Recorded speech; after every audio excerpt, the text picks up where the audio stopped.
Prime Minister Morrison announced that the last Australian troops would be withdrawn from Afghanistan by September. That matched a deadline set earlier in the day by Joe Biden, who announced plans to end the United States' longest of wars. The US president says all US troops will be withdrawn from Afghanistan by September 11. I spoke earlier to our Washington correspondent, Annelise Nielsen, and I began by asking her if the president's commitment was an unconditional withdrawal. Annelise, President Biden has essentially committed to an unconditional withdrawal.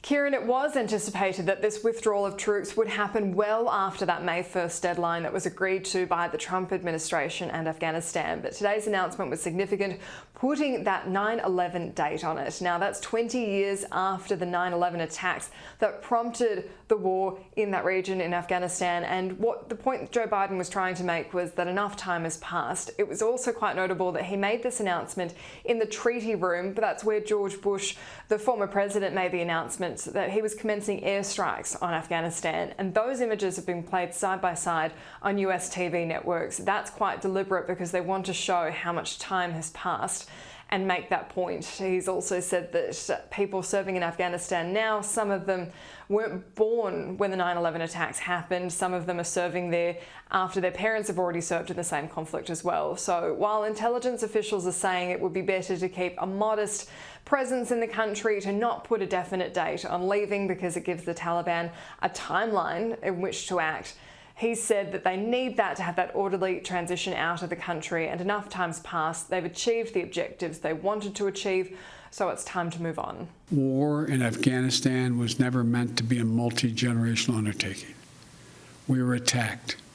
We went to war with clear goals. We achieved those objectives. Bin Laden is dead, and Al-Qaeda is degraded in Iraq and Afghanistan.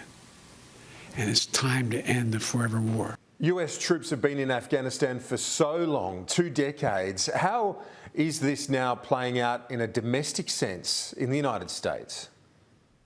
What's been really interesting in this is the people agreeing with Joe Biden, those disagreeing with this move, aren't necessarily falling down party lines. We've had Senator Lindsey Graham come out the strongest so far and say that he's inviting another attack like 9/11, saying that the region is free to roam and that there's not going to be that presence.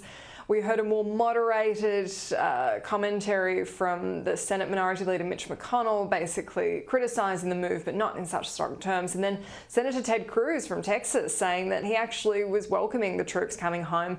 On the Democratic side, he's certainly had a lot of support from progressives who were against the war in the first place and certainly haven't been supporting the 20 years that followed. And we've also seen, though, some elements in the Democratic Party saying they haven't achieved those promises of stability in the region, and in particular protection and advancement of women, which has been a key issue that they've said really to justify the last 10 years of presence in the region after the killing of Osama bin Laden. And so what we are seeing now is that divide, but whether that will continue up until that withdrawal on 9/11.